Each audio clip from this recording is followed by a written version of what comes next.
You ready?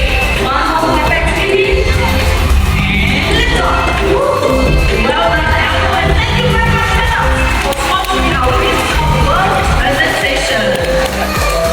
Ladies and gentlemen, boys and girls, we are amongst East Asia's most iconic species of bird, the Oriental-eyed hornbill. You might recognize that bird. His name is Orbit, and he has a special story.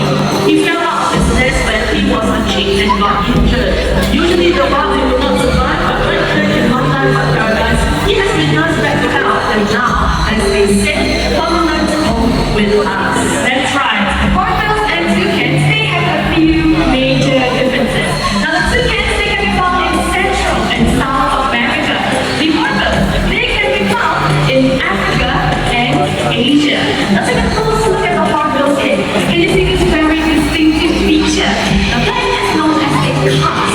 Now the cast can sometimes range from a small ridge to even big and brightly colored.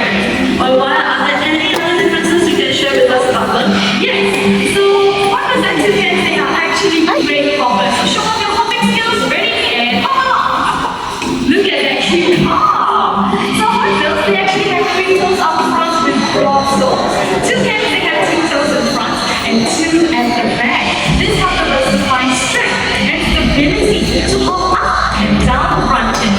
Okay, Lily, it's your turn to share. Okay, that's for the next one. Just tongues, everyone. Hornbills have shorter tongues, but both species are equally good at tossing food back into their mouth. Watch this, everyone. Wow, nice catch. Okay, alright, so are you ready? Wow. So these two birds, they are also agile gliders, which means they are able to catch their prey mid-air without even stopping. So let's have Elmo's demonstrate it first. Okay, Elmo first. Ready, Elmo? 1, 2, 3. Elmo's first. Whoa!